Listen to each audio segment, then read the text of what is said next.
Agora deixa eu te contar essa história aqui para a gente fechar. Anos atrás eu estava pregando numa outra parte do mundo chamada Ásia Central. A Ásia Central é um conglomerado de 5 países. 5 países impronunciáveis. Cazaquistão, Quirguistão, Uzbequistão, Tadiquistão e Turcomenistão. Os 5 países são ex-soviéticos. Eles eram parte da União da República Socialista Soviética. Ou seja, eles trazem aquele ranço de perseguição contra a igreja, contra tudo que não é soviético. E os 5 países são altamente islâmicos hoje. Muito pesado. Ou seja, você pega, pastor Dilton, os 2 maiores principados da história para mim, o comunismo soviético e o Islã. Você mistura no liquidificador, você joga em cima do mapa da Ásia Central, o lugar mais oprimido que eu já fui na vida. Você sai no aeroporto com medo já. Negócio demoníaco mesmo. Um dos meus melhores amigos me traduzia naquele dia. Esse cara é um herói para mim. Não vou falar o nome. Mas esse cara, ele era agente da Spetsnaz, antes de se converter. Spetsnaz era a polícia soviética que perseguia cristãos, que perseguia ideologias que não são soviéticas. Esse cara torturava pastores e crentes. Era o trabalho dele. Um russo desse tamanho, com a mão desse tamanho, campeão de boxe. Esse cara se converteu, aceitou Jesus, se tornou depois pastor, e ele hoje dirige um seminário teológico, o único entre os 5 países. Aí, esse cara, para você ter ideia, só de com quem a gente lida, esse camarada, os alunos do seminário dele começaram a sofrer perseguição da polícia secreta. Ele foi na polícia, porque ele conhece todo mundo, ele trabalhava com os caras, e falou assim: eu não quero que você toque mais nos meus alunos. Então, cada 15 dias vou marcar uma hora, eu venho aqui, vocês me torturam, mas nos alunos vocês não encostam. Ele agenda a tortura para ele poder tocar o seminário dele. Eu estava dando aula no seminário dele, ele sumia. Aí no fim do dia ele voltava todo roxo, todo ferrado. Aí no fim da minha viagem, que a Tatiana, a esposa dele, me contou. Falou: não, se ele não sair, não for na polícia, ele não consegue dar aula, ele precisa apanhar, ele precisa ser torturado, senão você não consegue. Aí eu estou com esse homem me traduzindo, eu não sou digno nem de respirar o mesmo ar que ele está me traduzindo meu sermão. Aí estou lá, pregando em inglês e traduzindo para o russo. Aí ele vira para mim e fala: Mário, acabou o culto agora, tem um casal que eu queria que você encontrasse. Você trabalha com perseguido religioso, você precisa encontrar esse casal, orar por eles, ajudar eles. Eu falei: não, claro. Aí ele traz um casal bonito, 40 e poucos anos, só que a perseguição era tão cruel, parecia que eles tinham quase 60, assim, pele devastada, desgastada, sabe, bem cansado. Mas lindos, os 2, o homem e a mulher. Aí eles vêm, dêem um abraço. Falei: como eu posso orar por vocês? Aí me disseram assim: pastor, ore pelo nosso filho que está preso no Uzbequistão, que é o nosso país. Claro, eu oro. Mas por que vocês não estão lá com ele? Ele está preso lá no Uzbequistão. Eu falei: não, nós não estamos lá porque a nossa igreja achou por bem a gente sair do país para ajudar ele, porque lá a gente estaria preso também. Daqui a gente consegue pagar advogado, a gente ajuda mais ele estando fora. Eu falei: faz sentido. E fala uma coisa bem, por que ele está preso? Ele está preso porque ele pregou o evangelho para um outro garoto da escola.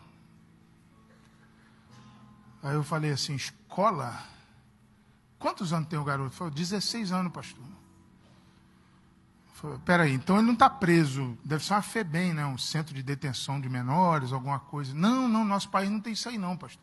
Nosso país é prisão, homem e mulher que divide só, mas é prisão. Então, vocês estão me dizendo que ele está preso entre adultos? Está preso entre adultos. Nesse momento aí, que ele me falou isso, já vem eu querendo resolver as coisas do meu jeito, né? Já vem autoridade na minha cabeça, como a gente conhece gente na ONU, gente no Itamaraty, para quem que eu telefono, isso é uma violação dos direitos humanos, aquela conversa mole já veio toda na minha cabeça. Um menino de 16 anos preso entre adultos, papá. Aí o pai notou que eu estava inquieto, o pai. Aí ele foi me explicar o óbvio, que eu trabalho com a igreja perseguida há 20 anos, eu já sei o que ele me falou, mas eu precisava ser humilhado naquele dia. Era necessário. Aí ele falou assim: pastor, eu estou vendo que o senhor está inquieto, deixa eu te explicar uma coisa. Em países como o nosso, a maioria dos países islâmicos, alguém se converter do Islã para uma outra religião, principalmente o cristianismo, configura crime de blasfêmia passível de pena de morte. Então, o que isso quer dizer? O meu filho pregou o evangelho para um outro garoto de 16 anos na escola. Esse garoto se converteu, ele foi fuzilado no dia seguinte. Não tinha pena para quem prega, só para quem se converte. Então, meu filho foi para a cadeia. Entendeu, pastor? Não sei se vocês entenderam, mas basicamente tudo que ele me disse se resume a uma frase. A gente está no lucro. Eu não sei porque que você está reclamando ainda. Era para o meu filho estar morto.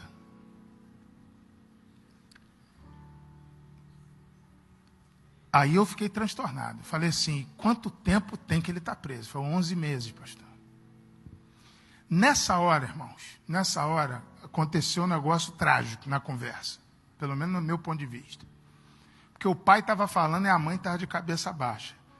A mãe resolveu falar. E quando mãe fala, arregaça a gente, né? Porque pai é meio jornalista, já viu? Pai dá dados de filho.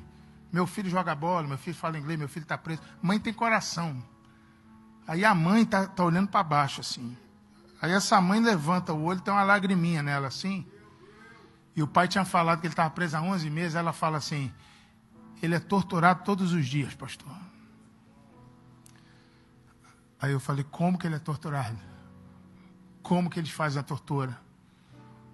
O meu amigo que estava traduzindo ficou até envergonhado, porque ninguém pergunta isso.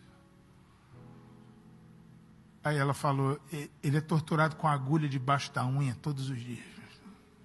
Eles entram na cela e colocam a agulha debaixo da unha dele todo dia. Todo dia. Ali eu quase vomitei. A víscera veio aqui em cima, fiquei ruim. Envergonhado, com raiva. E o pai notou de novo que eu estava inquieto. Aí o pai virou para mim e falou assim, pastor, é o recurso que eles têm, pastor. Eles estão tentando fazer o menino desistir. Eles estão vendo se o menino desiste de ser cristão, se o menino vira muçulmano, se o menino para de pregar. Aí eles precisam torturar, entendeu, pastor? É o recurso deles. E eu precisava ser humilhado naquele dia, irmãos. Aí eu fiz a última pergunta, só para fechar a tampa do caixão. Que ele falou assim, é para ver se o menino desiste. Eu falei, e conseguiram? Eu já sabia a resposta. Conseguiram? Ele desistiu? O cara sorriu para mim, o pai. De vez em quando eu estou dormindo ainda à noite, eu lembro do sorriso desse cara, parece uma tormenta. Ele falou assim, pastor, para o meu filho parar de pregar, ou eles matam, ou eles expulsam ele de lá. Porque até agora eles só conseguiram 138 convertidos na cadeia. E o meu filho não vai parar de pregar. O meu filho não para. Ninguém vai parar o meu filho.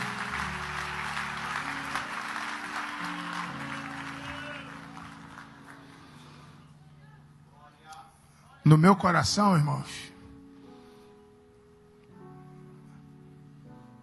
a ansiedade de uma mãe pensando todo dia num outro país, que o menino dela, 16 anos, está sendo torturado. Chega a ser cortante esse pensamento na minha cabeça. Assim. Você imagina o dia dessa mulher, como é que é? Como é que era? Porque esse menino está solto, glória a Deus por isso, já está em casa, já está no Cazaquistão, os pais. Agora, você imagina a ansiedade dessa mulher? Você imagina o desespero? Todo dia, será que os torturadores já passaram na cela do meu filho? Será que vai passar ainda? Que hora que será que passa? Meio-dia, 1 hora?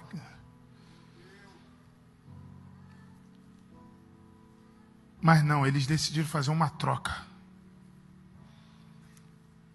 A gente fica pensando na tortura, a gente não respira. A gente prefere pensar nas salvações.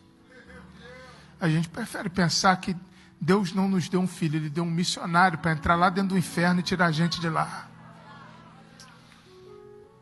Meu filho não vai parar de pregar. Troque a sua ansiedade por um propósito. Agora deixa eu te contar essa história aqui. Aleluia, você pode aplaudir ao Senhor? Anos atrás eu estava preso.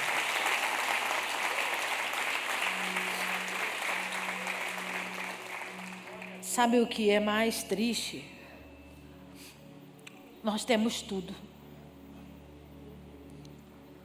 Nós temos Bíblias de todas as línguas, de todas as traduções. Você escolhe a melhor que você quer usar. Você pode sair da sua casa vestindo uma camisa escrito Jesus salva, cura e liberta. Por enquanto, o nosso país é livre para pregarmos a verdade e falarmos do amor de Jesus. Não, você não entende o que é viver num lugar onde não se pode mencionar o nome de Jesus. Onde nós desfrutamos aqui de coisas, de liberdades. Nós cantamos. Johnny contou a experiência dele de ligar o carro alto no louvor, meu amigo, lá fora. Isso não funciona. Quando eu fui atravessar a fronteira de Israel para a Jordânia, depois deles terem revistado toda a minha mala, jogado as minhas coisas no chão para humilhar a gente, envergonhar a gente, ele reparou que eu tinha o desenho de uma estrela de Davi no meu esmalte. E ele falou assim para mim: se você quer atravessar a fronteira, tire o esmalte com o seu dente. Senão eu não vou deixar você entrar. E amigo, eu tive que ficar puxando o esmalte com o dente, porque eu tinha 40 pessoas no grupo da caravana comigo que eu não podia deixar para trás. Onde o fato de você carregar um pingente com nomes ou com símbolos faz você ser colocado de lado. Ele disse desses países da Ásia que a conversão leva a pena de morte. Israel leva a retirada total da ajuda do governo. Então você tem crianças na escola e o governo descobre que você é judeu, se converteu ao cristianismo. Ele diz: pague, ou então peça para Cristo pagar as suas escolas. Você não pode usar os hospitais do governo, porque o hospital é para judeu, não para cristãos. Muitos dos nossos amigos judeus que se converteram ao evangelho vão a reuniões escondidas, como a igreja primitiva, em calabouços, em igrejas subterrâneas. Fui a algumas delas lá em Israel, porque eles não podem mostrar para o governo que eles aceitaram Jesus como Messias, porque eles perdem tudo. E nós temos tudo. Nós temos um ambiente aberto, onde você pode vir adorar a hora que você quiser. Você pode levantar as suas mãos, cantar, chorar, manifestar a sua adoração do jeito que você quiser. Ninguém te proíbe a nada. Você é livre a estudar as Escrituras. Alguém aí pode me ensinar? Tem gente para te ensinar. Eles têm uma única Bíblia, grande, na Igreja Batista Central da China, onde as pessoas colocam os seus nomes numa lista monstruosa para conseguir ler um salmo inteiro. Quantas Bíblias você tem em casa? Que ficam assim, ó, fechadas, ocupando lugar na estante, enquanto tem gente lá fora sofrendo tortura, sem abrir mão do propósito. Um menino de 16 anos que podia estar pensando nele, que podia estar pensando em ir para festa, para farra e para boate, arrumar namorada, sonhar. Ele está tomando agulhada debaixo da unha, porque ele não desistiu da missão que o Senhor o comissionou para fazer. Sabe qual é o grande problema nosso por lá de fora? É que a gente aqui tem tudo, só não tem consciência. Lá eles não têm nada, mas têm consciência. Eu já preguei em diversos países do mundo e eu pedi ao Felipe para separar algumas fotos para você ver. Que eu falo, né? Às vezes as pessoas podem achar que eu estou de caô, né? Esse é lá no Jardim do Getsemane, em Israel. Vai passando, Felipe, para mim, por favor. Esse é no barco, dentro do mar da Galileia, também em Israel. Esse é na Assembleia de Deus em Lugano, na Suíça.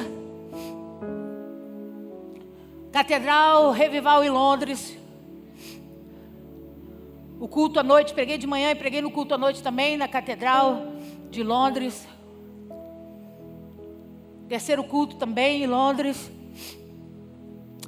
Essa é em Cambridge, também em Londres, outra igreja, uma vigília que eu preguei. Essas pessoas estão aceitando Jesus. Essa igreja em Novara, na Itália. Essa igreja em Novara, na Itália, foi que eu conto a história de que o pastor botou o púlpito embaixo quando eu cheguei. Quando ele olhou para mim, ele falou: essa garota, essa menina, desce o púlpito, porque no meu altar ela não vai pisar não. E desceu o púlpito para eu pregar de baixo. E eu sou igual massa de bolo, irmão. Quanto mais bate, mais eu cresço. Quanto mais espreme, mais azeite sai. Eu não tenho medo da prensa, eu não tenho medo das piadas, eu não tenho medo dos julgamentos, porque eu sei quem me chamou. Então, quando eles me julgaram pela aparência, eu falei: Deus, agora é contigo. E eu terminei a pregação, fiz o apelo. A filha desse pastor, desviada há mais de 10 anos, veio ao altar entregar a vida para Jesus. Quando eu voltei lá no domingo, eu preguei durante a semana. Quando eu voltei no domingo, o púlpito já estava no altar. Tinha até água fresca para eu beber. Porque é Deus dizendo: aquele que não desiste do meu chamado, aquele que não desiste do meu propósito, é honrado por mim, aonde for e aonde estiver. Tem mais? Acabou? Por que eu fiz questão de mostrar para vocês? Porque para alguns pregadores ou alguns missionários, pregar fora do país é status. Eu sou ministro internacional. Eu sou palestrante internacional. Eu tenho essas bagaceiras todas, essas carteiras todas. Eu dou carteirada no aeroporto se assim precisar. País nenhum pode me deter de entrar, porque eu tenho um documento legal que garante eu ser palestrante, ministro internacional do Senhor. Mas olha, todas as vezes que eu fui ministrar fora e que Deus me usou para ministrar a palavra do Senhor lá em outros países, eu chegava em casa e falava para o Fábio: nada igual a nossa casa, nada igual a nossa igreja. Eu já preguei na Assembleia de Deus Milão, uma catedral imensa. Eu já estive na Hillsong em Londres, uma igreja imensa. E as igrejas, a maioria das igrejas fora do país, são chamadas de igreja grande porque tem até 200 membros. Catedrais tem aqui no Brasil. Igrejas com milhares de pessoas é aqui, ó. Lá fora, a estrutura é imensa, o povo é pouco. Por quê, pastora? Porque a cabeça deles está voltada para o dinheiro. O Deus deles é Mamon. O Deus deles é o dinheiro. Eles não querem servir ao Senhor. Eles não querem prestar culto ao Senhor. Eu visitei igrejas cheias, vazias do Espírito de Deus. E ministrei em igrejas pequenas. A maioria delas, poucas pessoas. Você diz: a igreja fulana de tal, tu chega lá, tem 100 calango. E eu falava assim: meu Deus, todo domingo a gente tem 600, 700 pessoas na igreja. E as pessoas não entenderam o compromisso que Deus está fazendo com o Brasil. Tem um ditado que diz que às vezes a gente só dá valor depois que perde. Não espera o governo tirar de nós essa liberdade, não, irmão.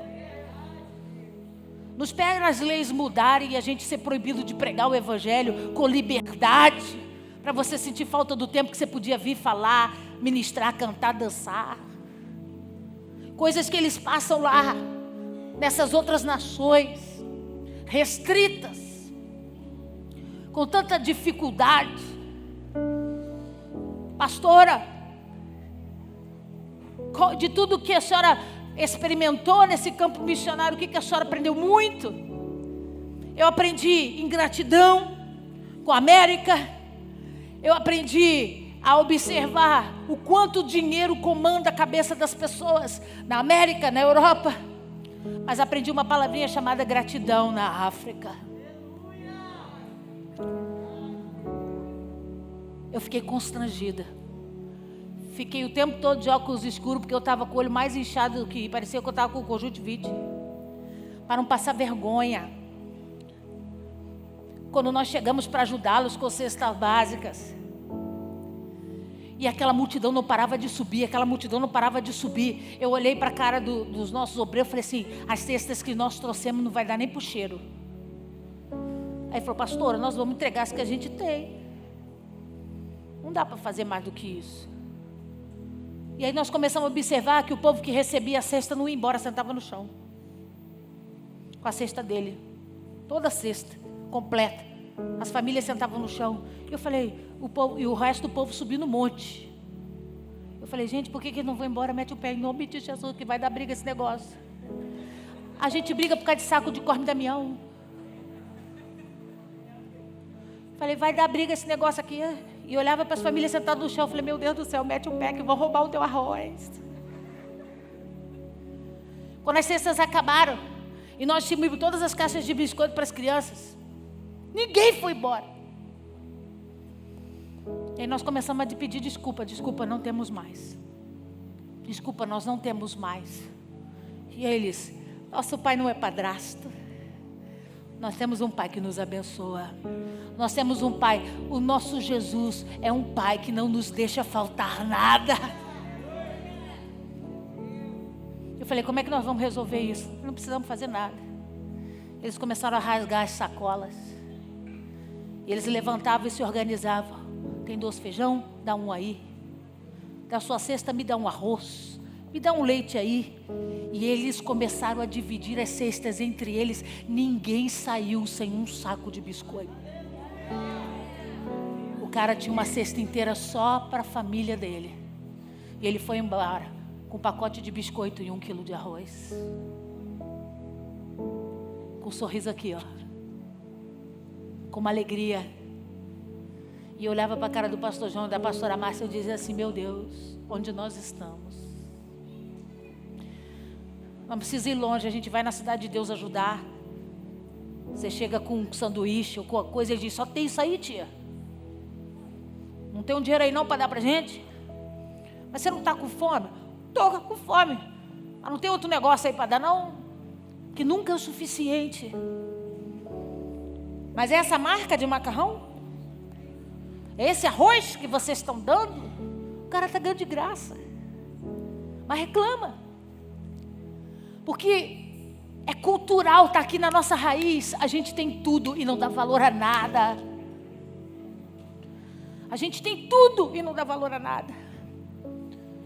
Eu queria dizer para você nessa noite, está adiantada a hora, eu não vou me demorar, a fazer você entender o que significa a palavrinha missão. Põe para mim, Felipe, por favor.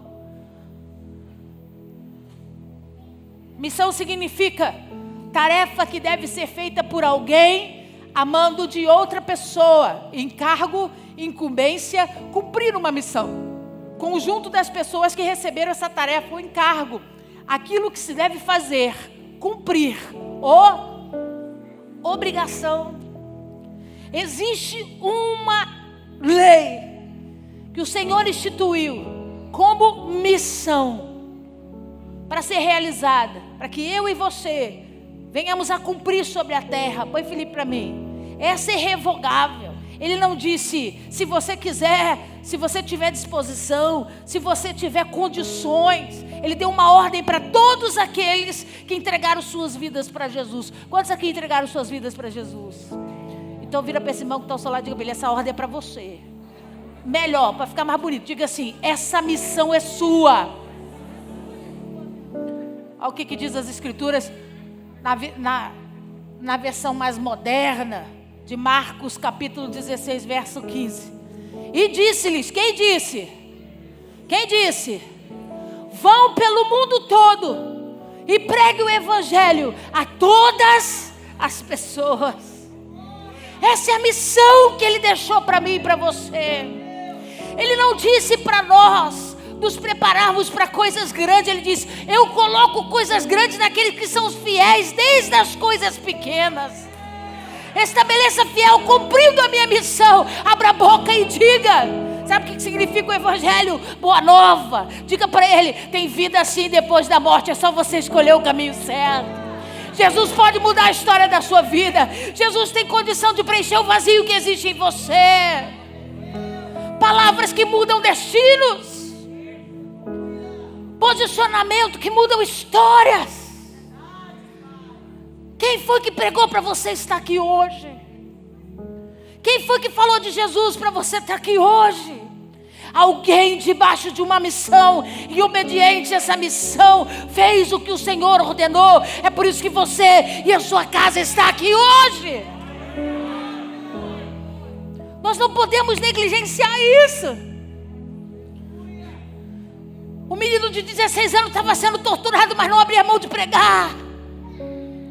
Ele sabia o peso que aquilo vinha sobre ele, mas ele dizia para ele todo dia no espelho: eu tenho uma missão e eu vou cumpri-la. Aquele tradutor russo apanhava para os seus alunos não apanhar, mas com certeza enquanto batiam nele, ele estava dizendo: mas os meus meninos vão conhecer Jesus. Os meus meninos vão aprender sobre a Bíblia Sagrada. Os meus meninos vão entender os mistérios de Deus sobre a vida deles. Mas o mundo hoje está virado, irmão. Por quê, pastora? Porque hoje eu vou falar. Posso falar? Porque hoje a gente quer roubar peixe que já foi pescado. Isso é coisa de gente preguiçosa. Coisa de gente que não tem entendimento sobre missão. Amigo, nós somos uma reunião de pessoas que foram cansados pela missão. Alguém pregou o evangelho para você. Alguém trouxe a palavra de Cristo para você. Mas hoje a gente fica roubando peixe uma das igrejas dos outros. Olha o que diz 1 Coríntios 3.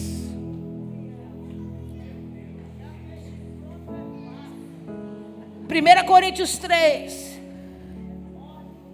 Olha o que o apóstolo Paulo diz para a igreja de Corinto. Eu, se fosse você, diga para o seu irmão: aperta o cinto, hein? Que vai dar ruim. Eu, porém, irmãos, não vos pude falar como espirituais, e sim como a carnais, como a criança em Cristo. Ele está dizendo: não dá para conversar não, porque você é menino. Leite vos dei a beber, não vos dei alimento sólido, porque ainda não podeis suportá-lo, nem ainda agora podeis, porque ainda sois carnais. Portanto, havendo entre vós ciúmes e contendas, não é assim que sois carnais e andais segundo o homem? Quando, pois, alguém diz: eu sou de Paulo, e outro: eu de Apolo, não é evidente que andais segundo os homens? Quem é Apolo e quem é Paulo? Servos por meio de quem crestes, e isso conforme o Senhor concedeu a cada um. Eu plantei, Apolo regou, mas o crescimento veio de Deus. De modo que nem o que planta é alguma coisa, nem o que rega, mas Deus que dá o crescimento. Ora, o que planta e o que rega são um, e cada um receberá o seu galardão segundo o seu próprio trabalho.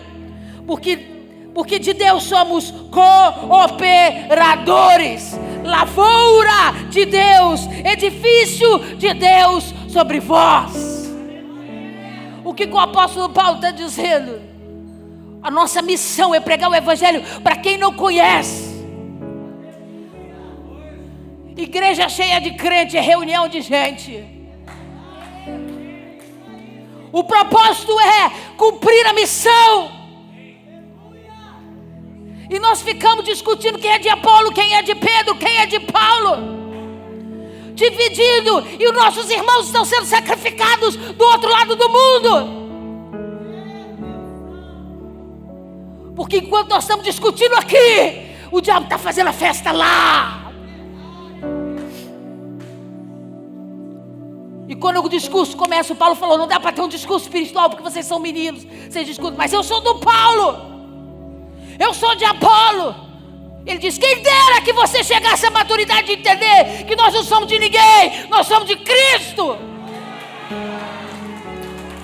Eu não evangelizo para a igreja.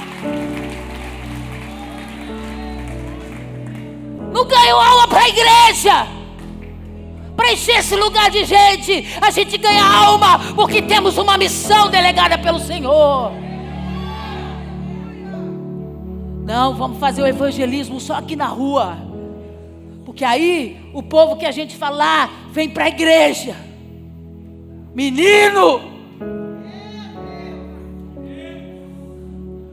porque o nosso propósito é liberar a palavra do evangelho, é falar bem das bem-aventuranças do Senhor. Não importa onde as pessoas vão congregar.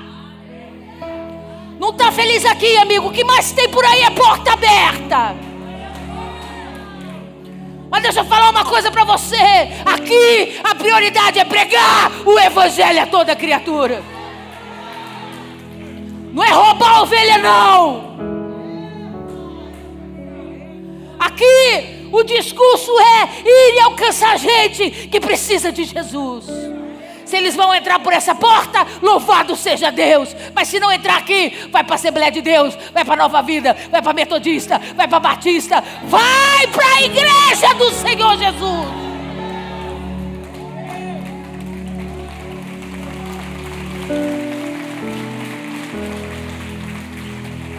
Você prega o evangelho para ganhar gente para você, ou para entregar ele para Jesus?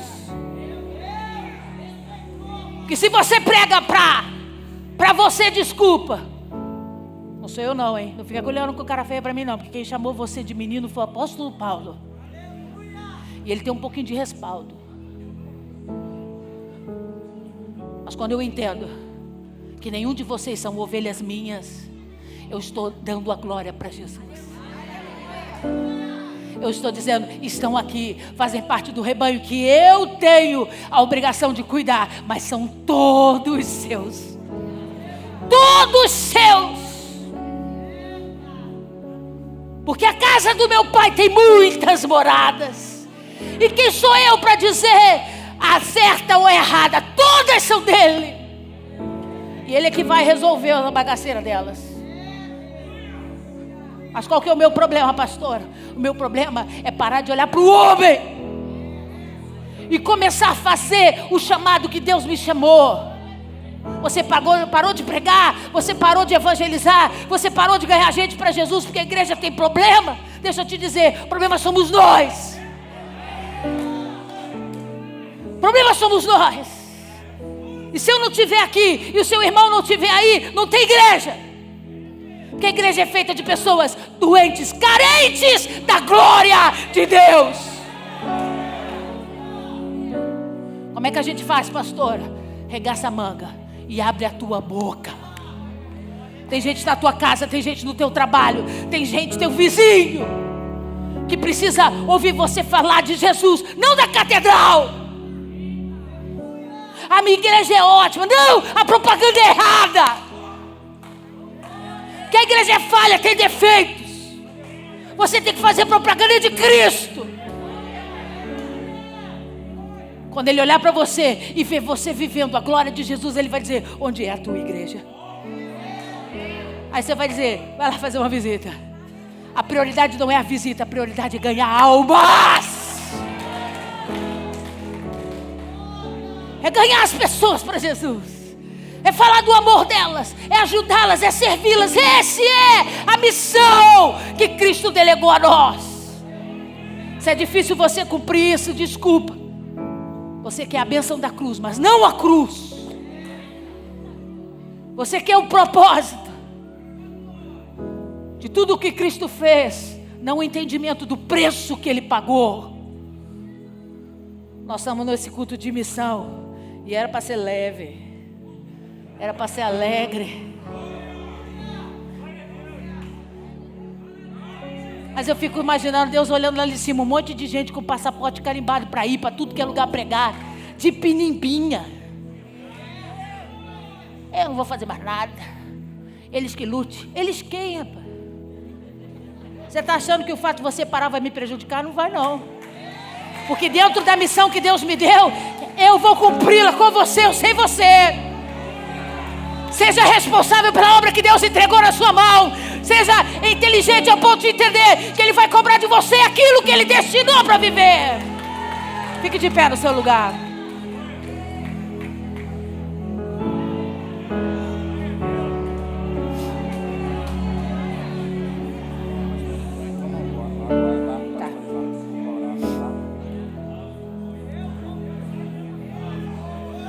mais vai morrer perto de você porque você não está abrindo a sua boca?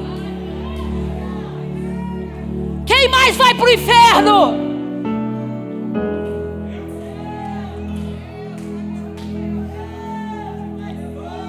Porque você está preocupado com o número dos membros da tua célula.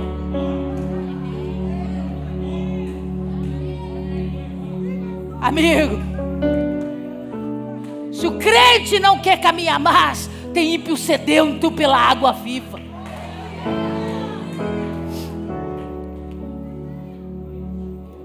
O que nós vamos levar no dia de hoje?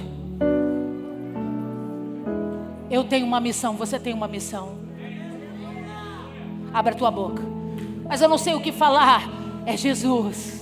Lembra dele. Fala o que você experimentou dele. Fala o que ele representa para você. Fala como ele entrou na sua vida. É sobre Jesus. É sobre Jesus. É sobre Jesus.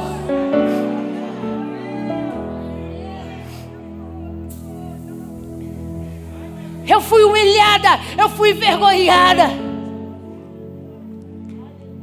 Quando eu estava na Itália para testar se eu era uma dessas profetas que viaja para o exterior para ganhar dinheiro, que faz a obra por dinheiro, por oferta.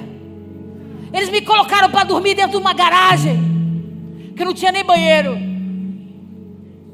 um sofá de 3 lugares, todo rasgado com molas, e um colchonete no chão, eu e o outro missionário. Ele falou: vou te dar a honra, pastora, de dormir no sofá com molas. Eu vou dormir no chão.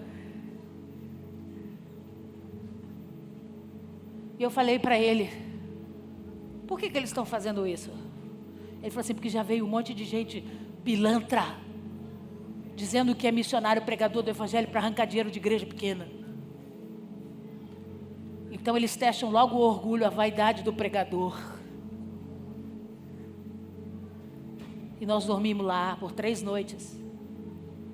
Depois que a filha do pastor converteu, depois que o púlpito subiu e até água fresca eu tinha, aí eles levaram a gente para a casa da família de diáconos. E eu tinha um quarto só para mim. O que a senhora está querendo dizer? A gente não segue a missão por benefícios. E a gente não abandona a missão por falta de benefícios. Não tem ninguém para me ajudar. A missão é sua ou é dele?